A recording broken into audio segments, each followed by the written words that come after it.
আমার নবীজি মৃত্যুর সময়, ইন্তেকালের সময় কি ছটফট করেছেন, কি কষ্ট হুজুর নিজের বুকে শুয়েছেন।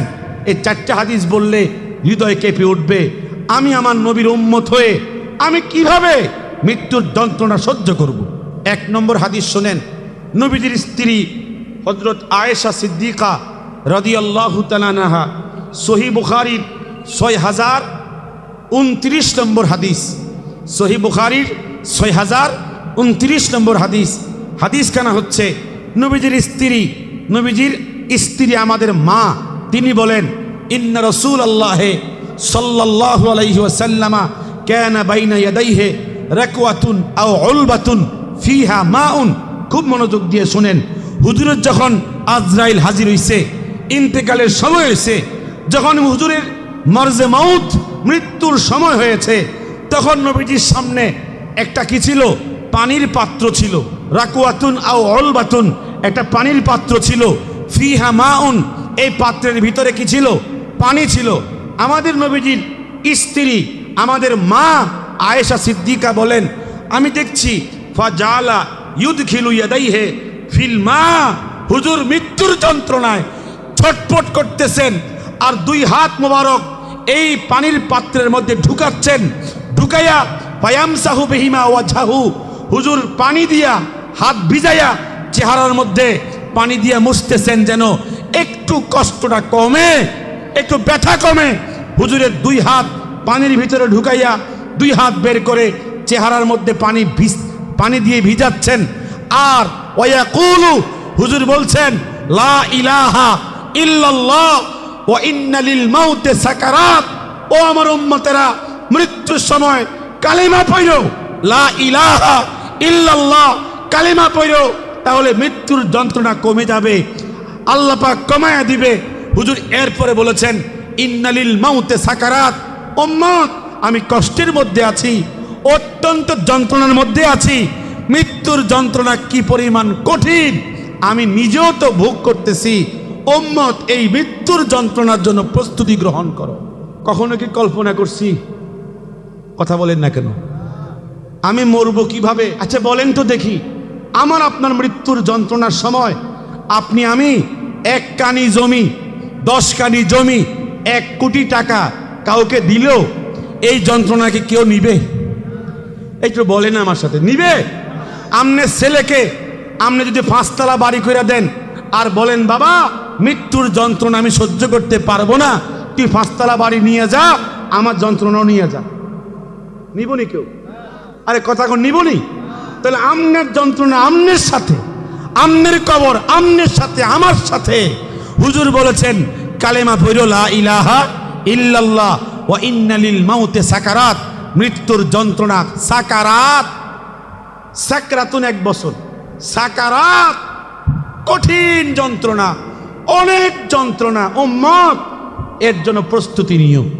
ইবনু মাজাহ শরীফের হাদিস শুনেন, 4619 নম্বর হাদিস। নবীজি বলেছেন, ইয়া ইখওয়ানি, ও আমার উম্মতেরা, লিমিসলি হাযা ফাআইদ্দু, এই মৃত্যুর যন্ত্রণার জন্য প্রস্তুতি গ্রহণ করো। এই মৃত্যুর, আচ্ছা বাংলাদেশে কি এমন কোন স্কুল কলেজ আছে মৃত্যুর যন্ত্রণা থেকে বাঁচার জন্য কোনো প্রশিক্ষণ দেয়? আমার বাংলাদেশে যত বক্তার ওয়াজ শুনেছি, আমি দেখছি এই বিষয়ে সুনির্দিষ্টভাবে উম্মতকে শেখানোর জন্য, উম্মতকে বুঝাবার জন্য এর বয়ান অনেক কম। কথা বলেন না? এই বয়ানটা যথেষ্ট কম নাকি বেশি? আপনারা আশ্চর্য হবেন, বক্তা বয়ান করে তার মার্কেট কামানোর জন্য, মানে সাধারণ লোকদের জন্য কিছু উপকার হোক, হেমিও চায় না আর সাধারণ লোকেরাও চায় না। কথা বোঝেন? সাধারণ যারা ওয়াজ শুনতে আসে, হেরা শুধুমাত্র কান সুখ পাইলেই চলে। একটু নাচলো, একটু গজল কেরাত গাইলো, মোটামুটি একটু সুন্দর লাগছে, বয়ান শেষ, খুশি হয়ে চলে গেছে। কিন্তু আসল কথা হচ্ছে, যিনি বয়ান করতে আসবেন আর যারা শুনতে আসবেন, প্রকৃতভাবে ইসলামের জন্য যে কথাগুলো শুনলে আমার প্রয়োজন হবে, আমার লাভ হবে, বয়ানের মজলিসে বক্তাও ভাবে না, শ্রোতাও ভাবে না। নাকি বাড়াই বলছি আমি? বক্তাও ভাবে না, শ্রোতাও ভাবে না। আমিও মাঝে মধ্যে চেষ্টা করি, চিন্তা করি যে বয়ানটা করলে সাধারণ মানুষ খুব খুশি হবে, এটা বললে তো কি হয়, আমার জমজমাট হয়, পরিবেশটা ভালো থাকে। পরে এই 20 বছর পর্যন্ত ছিলাম তো তাদের জগতে, পরে ভাবলাম জগৎজন ছেড়ে দিছি, যেখানে যাইতাম গুতাগুতি ঠেলাঠেলি ছাড়া বালা কোনো জিনিস আমাকে দিত না। বোঝেন না কথাটা? হুজুর অমুক জায়গায় এটা হইছে, তমুক জায়গায় এটা হইছে, এবার সাবান ছাড়া গোসল করে দিচ্ছে, সামনে সাবান দিয়ে গোসল করে দেয়। বোঝেন না আপনারা? এটা হইছে, এটা হইছে, এভাবে বলতে বলতে এত বিরক্ত লাগছে আমার, এত বিরক্তি হইছি আমি, শেষ ছেড়ে দিছি। আমি মনে হয় এখন আমাদের যে বর্তমান পরিমণ্ডলে কোরআন সুন্নাহর কিছু ইসলাহি বয়ান বলার পরিবেশ আল্লাহ পাক তৈরি করে দিছে। আমি চেষ্টা করব বাকি জীবন যেন, যে কয়েকদিন আল্লাহ পাক হায়াত রাখছে, আমি ইসলাহি কিছু বয়ান শুনাইতে পারি আমার আমলের জন্য, আমার নিজের উন্নতির জন্য আল্লাহ পাক তৌফিক দান করেন। আচ্ছা, এই হাদিসে কি বলছে নবীজি? যে আমি তোমাদেরকে শিখাচ্ছি, ইন্তেকালের সময় আমি নিজেও পড়েছি লা ইলাহা ইল্লাল্লাহ, আর একথাও বলছি মৃত্যুর সময় অনেক যন্ত্রণা, অনেক কষ্ট, এটা জান্না শুননা একটু প্রিপারেশন নিয়ে। এখন প্রিপারেশন কি নিবেন? নাসাই শরীফের হাদিস, রাসূলুল্লাহ সাল্লাল্লাহু আলাইহি সাল্লাম এবং ইমাম তিরমিজি তার সুনান গ্রন্থের হাদিস, নবীজির স্ত্রী বলেছেন, সামি'তু রাসূলাল্লাহ সাল্লাল্লাহু আলাইহি ওয়াসাল্লাম ইয়াকুলু, আমি নবীজিকে বলতে শুনেছি, হুজুর প্রায় সময় বলতেন, আল্লাহুম্মা ইন্নী আউযু বিকা মিন সাকারাতিল মাউত, আল্লাহ আমি তোমার কাছে আশ্রয় চাই, ফানা চাই, আমার মৃত্যুর সময় যেন যন্ত্রণা কম হয়। তো বোঝা যায় উম্মতের মৃত্যুর যন্ত্রণা নিয়ে হুজুর ফিকির করছে না, করছে না? এই জন্য হুজুর নিজে দোয়া শিখাই দিছে। দোয়াটা সহজ, লিখে নিয়েন আলেম ওলামাদের থেকে, আল্লাহুম্মা ইন্নী আউযু বিকা মিন সাকারাতিল মাউত, আল্লাহ তোমার কাছে ফানা চাই, আমার মৃত্যুর সময় যেন যন্ত্রণা কি হয়, কম হয়। আল্লাহ চাইলে যন্ত্রণা কম দিয়েও কি করতে পারেন, রুহু কবজ করতে পারেন। আল্লাহ না চাইলে আমাকে আপনাকে যে পরিমাণ কষ্ট দিবেন, ওই মুহূর্তে ঈমান নিয়ে যাওয়া যাবে কিনা অনেক কঠিন ব্যাপার। সহিহ বুখারীর 5620 নম্বর হাদিস। হাদিসখানা হচ্ছে, নবীজির একজন খাদেম ছিল আব্দুল্লাহ ইবনু মাসউদ। আপনার কষ্ট হয়? আমি 4টে হাদিস বলতেছি, এখন 3 নম্বর বলতেছি। কয় নম্বর? 3 নম্বর হাদিস বলতেছি। হুজুরের খাদেম বলতেছে যে আতাইতু রাসূলুল্লাহ সাল্লাল্লাহু আলাইহি ওয়াসাল্লামা ওয়া হুয়া ফি মারাদিহি, আমি নবীজির কাছে আসছি এমত অবস্থায় হুজুর তখন মৃত্যুর যন্ত্রণায় কষ্ট পাচ্ছে। কথা কর না? কোন সময় আসছি? নবীজির কাছে এমন সময় আসছি যখন তিনি মৃত্যুর যন্ত্রণায় কষ্ট পাচ্ছেন। অহুয়া, তখন তিনি বল অহুয়া ইউআকু ওয়াকান শাদীদান, নবীজি এমত অবস্থায় এত বেশি জ্বরে আক্রান্ত ছিলেন। আমি তখন বললাম, ইন্নাকা লা তুআকু ওয়াকান শাদীদা, হুজুর আপনার শরীর তো এত বেশি জ্বর, এত বেশি আপনি কষ্ট পাচ্ছেন, এত যন্ত্রণা আপনার হচ্ছে। হুজুরকে তখন তিনি লক্ষ্য করে বলছেন, ইয়া রাসূলুল্লাহ ইন্না লাকা লা আজরাইনি, আমার মনে হয় আল্লাহ তাআলা আপনাকে এই কষ্টের বিনিময়ে 2 প্রকার কি দিবেন, পুরস্কার দান করবেন। হুজুর তখন মুস্কি এসে বলছে, ও সাহাবী আব্দুল্লাহ ইবনে মাসউদ, আজাল, আল্লাহ তাআলা আমাকে বিনিময় দিবেন তা ঠিক, কিন্তু যন্ত্রণা তো অনেক কঠিন, কিন্তু যন্ত্রণা পার হইতে হবে, যন্ত্রণা সহ্য করতে হবে, নাকি যন্ত্রণা ছাড়া মৃত্যু হবে। এরপরে 4 নম্বর হাদিসটা শুনেন, এটা আমার হাদিসের মধ্য থেকে এই কথাটা আমাকে সবচেয়ে বেশি ভাবায়া তুলছে। হাদিস কেনা হচ্ছে, রাসূলুল্লাহর সাহাবী হযরত উবাইদুল্লাহ ইবনে আব্দুল্লাহ ইবনে উতবা তিনি রিওয়ায়াত করেছেন, তিনি বর্ণনা করেছেন যে দাখালতু আলা আয়েশাতা, আমি নবীজির স্ত্রীর কাছে আসলাম, এসে বললাম, আলা তুহাদ্দিসিনি আন মারাজি রাসূলিল্লাহ, আপনি কি আমাকে শোনাবেন না হুজুরের ইন্তেকালের সময় কেমন কষ্ট পেয়েছেন? সাহাবী জিজ্ঞেস করতেছে নবীজির স্ত্রীকে যে আলা তুহাদ্দিসিনি, আপনি কি আমাকে শোনাবেন না আন মারাজি রাসূলিল্লাহ সাল্লাল্লাহু আলাইহি সাল্লাম, ইন্তেকালের মুহূর্তে নবীজি কেমন কষ্ট পেয়েছেন? তখন তিনি বলছেন, যে নবীজির স্ত্রী বলতেছেন, আমাদের মা বলতেছেন সাকুলেন নবিয়্যু সাল্লাল্লাহু আলাইহি সাল্লামা, হুজুর যখন ইন্তেকালের চূড়ান্ত মুহূর্ত, ইন্তেকালের কি চূড়ান্ত মুহূর্ত, তখন তিনি বলছেন ফাকালা ইয়া আয়েশা, ও আয়েশা, আসাল্লান নাস, আমার সাহাবীরা কি নামাজ পড়েছে? হুজুরের ইন্তেকালের চূড়ান্ত মুহূর্ত, আর নবীজি বলতেছেন আসাল্লান নাস, আমার সাহাবীরা কি নামাজ পড়েছে?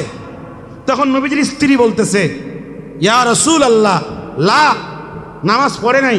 হুম ইয়ান্তাজিরুনাকা, ওরা আপনার জন্য অপেক্ষায় বসে আছে। আপনি তো অসুস্থ, যেতে পারতেছেন না, কেউ সাহস পাচ্ছে না সামনে গিয়া ইমাম হবে, কেউ সাহস পাচ্ছে না, আপনার অপেক্ষায় বসে আছেন। হুজুর তখন বললেন দাউলি মা আন ফিল মিখদাবে, তোমরা পানির পাত্র প্রস্তুত করো, আমি ওযু করব। তখন নবীজি চূড়ান্ত মৃত্যুর যন্ত্রণায় ভুগতেছেন, ওই টাইমে নবীজি বলতেছেন দাউলি মা আন ফিল মিখদাবে, পানির পাত্রে পানি প্রস্তুত করো। সাহাবা স্ত্রী বলতেছেন আমরা রেডি করলাম, রেডি করার পরে ফাগতা সালা, হুজুর ওযু করলেন। সুম্মা যাহাবা লিয়ানুআ, ওযু করে দাঁড়ায়া জামাতের দিকে রওনার জন্য প্রস্তুতি নিলেন। ফাউগমি আলাইহে, সাথে সাথে নবীজি বেহুশ হয়ে পড়ে গেছে। হুজুর ওযু করছে, জামাতে রওনা দিছে। আমাদের মধ্যে এমনও দোকানদার আছে, একজন কাস্টমার 50 টাকার জিনিস কিনতে আসছে, উনাকে সময় দিছে, জামাত শেষ, আছে না? এমনও সাধারণ মানুষ সমাজে বসবাস করে, কোনো কারণ নাই, ওদিকে জামাত হচ্ছে, ঘরে ঘুমায় রয়েছে, কথা কর না। এমনও অনেক মানুষ আছে সারাটা দিন সূর্যোদয় থেকে শুরু করে অস্ত গেল, রাত ডুবে গেছে, সকাল সূর্য উঠল, 24 ঘন্টার ভিতরে এক রাকাত নামাজও পড়ে না, আছে না? তার জিন্দেগিতে নামাজই নাই। নবীজি কি বলছেন? আমি ওযু করার পরে জামাতে রওনা দিলাম, কিন্তু আমি বেহুশ হয়ে পড়ে গেলাম। বেহুশ হয়ে পড়ে যাওয়ার পরে অনেকক্ষণ পর সুম্মা আফাকা, হুজুরের কি হলো? হুঁশ ফিরে আসলো। হুঁশ যখন ফিরে আসছে, হুজুরের মাথার মধ্যে এই কথা আছে, সাহাবা একরাম মসজিদে বসে আছেন। হুজুর আবার বললেন আসাল্লান নাস, আমার সাহাবীরা কি নামাজ পড়েছে? চিন্তা করেন, উম্মতের নামাজ নিয়ে ইন্তেকালের সময়ও চিন্তার মধ্যে আছে। আপনার কথা বুঝতেছে? উম্মত নামাজ পড়ছে কিনা তখনও চিন্তার মধ্যে আছেন। তখন নবীজির স্ত্রী বলছেন লা ইয়া রাসূলুল্লাহ, এখনো পড়ে নাই। ওটা এশার নামাজ ছিল। কোন নামাজ? এখনো পড়ে নাই, ধরেন 10টা বাজছে, এখনো পড়েন নাই। হুম ইয়ান্তাজিরুনাকা, ওরা আপনার অপেক্ষায় আছে। নবীজি বললেন দাউলি মা আন ফিল মিখদাবে, তোমরা আবার আমার জন্য প্রস্তুত করো, পানি প্রস্তুত করো। তখন পানি যখন প্রস্তুত করা হলো, ফাগতা সালা, ওযু করলেন। সুম্মা যাহাবা লিয়ানুআ, হুজুর জামাতে যাওয়ার জন্য একটু কষ্ট করে ভর করে দাঁড়াইছে, দাঁড়ায়া রওনা দিবে। ফাউগমি আলাইহে, হুজুর বেহুশ হয়ে পড়ে গেছে। বোঝেন নবীজির আমল, জিন্দেগিটা বুঝতেছেন আপনারা? বুঝলে তো আমাদের জিন্দেগিতে জামাত মিস হতো না। হুজুরের এই কষ্ট যদি আমরা বুঝতাম, জিন্দেগিতে নামাজ ছাড়তাম না। কথা বলেন না কেন? আমার নবীজি মৃত্যুর সময়, কঠিন যন্ত্রণার সময় আবার বেহুশ হয়ে পড়ে গেছে। সুম্মা আফাকা, আবার হুঁশ ফিরে আসছে। হুঁশ যখন ফিরে আসছে, নবীজি স্ত্রীকে বলতেছে ইয়া আয়েশা, ও আমার স্ত্রী আয়েশা, আসাল্লান নাস, আমার সাহাবীরা কি নামাজ পড়েছে? আলহামদুলিল্লাহ। ধরুন 1 ঘন্টা গেছে, কয় ঘন্টা গেছে? সাহাবা একরাম কাঁদতেছে, জামাতে কেউ সামনে যায় না। আহ, কি একটা দৃশ্য, কেউ সামনে যায় না। হুজুর ইমাম, সবাই মুসল্লি, মুক্তাদি হবে, ইমাম শূন্য হয়ে যাচ্ছে, কানতে কানতে তারা অপেক্ষায় আছে, নামাজ পড়ে না। 11টা, ধরুন 11টা বাজছে, হুজুরকে আল্লাহ তাআলা আবার হুঁশ দিছেন। হুঁশ ফেরার পরে হুজুর বলছে আমার সাহাবীরা নামাজ পড়ছে? তখন আয়েশা বলছে লা ইয়া রাসূলুল্লাহ, নামাজ পড়ে নাই। হুজুর বলছে আমার জন্য দাউলি মা আন ফিল মিখদাব, আমার জন্য পানি প্রস্তুত করো। আবার প্রস্তুত করা হলো। সুম্মা ইগতাসালা, ওযু করলেন। সুম্মা যাহাবা লিয়ানুআ, আবার দাঁড়ায়া জামাতে রওনা দিছেন, কিন্তু ফাউকমি আলাইহে আবার বেহুশ হয়ে পড়ে গেছে। এরকম 4 বার, কয়বার? 4 বার বেহুশ হয়ে পড়ে গেছে। 4 বার পড়ে গেছে, 4 বার হুশ ফিরছে। প্রত্যেকবার বলছে আমার সাহাবীরা নামাজ পড়ছে। আলহামদুলিল্লাহ। আমাদের একজন স্কলার বলেছে বাংলাদেশে প্রতিদিন 40,000 মাহফিল হয়। কয় হাজার? জোরে বলেন না। 40,000 মাহফিল হয়। আমাদের এই মাঠে যদি, আল্লাহ আমাকে মাফ করুন, আমাদের সবাইকে মাফ করুন, দৈনিক যদি প্রতিদিন মাহফিল হয়, তারপরেও মসজিদের মুসল্লি একজনও বাড়বে না। কথা বলে, দৈনিক মাহফিল হলেও মুসল্লি বাড়তো না। একজন স্কলার বলেছেন কি জন্য বাড়তো না আমি বলবো একটু পরে। 40,000 মাহফিল এই সিজনের সময়, মানে বিশেষ করে শীতকালের সময়। আচ্ছা বলেন 30 দিনে 40 পূরণ 30 কত হয় জানেন আপনারা? প্রায় 12 লক্ষ। কত লক্ষ? কথা কন না কেন? 1 মাসে 12 লক্ষ মাহফিল হয়। এরকম 6 মাসে কত হবে? প্রায় 1 কোটি, নাকি 70-80 লাখ তো হইবে। যদি এরকম প্রত্যেকটা মাহফিলে একজন ব্যক্তি নামাজি হইতো, কয়জন ব্যক্তি? একজন নামাজি হইতো একটা মাহফিলে, 5 বছরে আর ওয়াজ লাগতো না। 5-10 বছরে কি লাগতো না? আর ওয়াজই লাগতো না। তাহলে আমরা ওয়াজও করি, ওয়াজও শুনি, আসিও যাইও, কিন্তু মগর আমাদের কি হয় না? এই বাংলাদেশে 100 জনের মধ্যে মাত্র 3 জন 5 ওয়াক্ত নামাজ পড়ে। কয়জন? কথা বলেন না কেন? এটা একবারে স্কলারদের জরিপ। বাংলাদেশে 100 জনের মধ্যে কয়জন? 3 জন 5 ওয়াক্ত নামাজ পড়ে, আর 1 ওয়াক্ত পড়ে 10 জনে। মানে মাঝে মধ্যে আসে না বিশেষ কারণে 1 ওয়াক্ত পড়ে। আর জুমার নামাজ পড়ে মাত্র 70%। কয় পার্সেন্ট?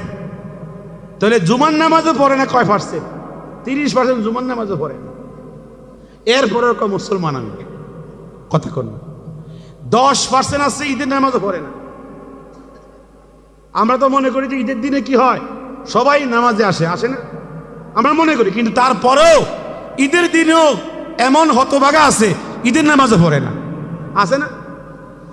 ঈদের দিন, জুমার দিন জুমার নামাজও পড়ে না, আর নামটা কি? মুসলমানের খাতায় তার নাম। তাহলে মাত্র 100 জনের মধ্যে 5 ওয়াক্ত নামাজ পড়ে কয়জনে? 3 জনে। আর জামাতের সাথে 5 ওয়াক্ত নামাজ পড়ে 100 জনের মধ্যে 2 জন অথবা 1.5 জন, 1 জনের বেশি। দেখবেন আপনারা ফজর নামাজের সময় সারা গ্রামে যদি 5,000 ভোটার থাকে, কয় হাজার ভোটার, আর 10টা মসজিদ থাকে, আপনি 10টা মসজিদের মুসল্লি যোগ বিয়োগ দিয়ে দেখবেন হয়তো 30 জন 40 জন নামাজ পড়ছে বা 50 জন নামাজ পড়ছে, কিন্তু বাকি 5,000 সবাই ঘরের মধ্যে ঘুমাইতে আছে। কি বলেন? তাহলে আমি আপনি মুসলমান, আমি আপনি মুসলমান। এত মাদ্রাসা, এত মসজিদ, এত খতিব, এত ইমাম, এত বক্তা, এত আলোচক ওয়াজ করে যাচ্ছে। অনেক মা মহিলা এমন আছে সারা মাসে 1 ওয়াক্ত নামাজও পড়ে না। কথা বলেন, পুরা মাস ঘরের মধ্যে একটা নামাজ নাই। কিন্তু এমন একটা দিন যায় না যে টেলিভিশনের মধ্যে, আগে তো স্টার জলসা ছিল, জি বাংলা ছিল, এখন আসেনি। স্টার জলসা আছে এখন? মনে নাই। এইগুলো বিভিন্ন সিরিয়াল, এমন কোনো দিন নাই মিস হয় না। কিন্তু গোটা মাসে একটা ওয়াক্ত নামাজ ঘরের মধ্যে হয় না, আছে না নাই?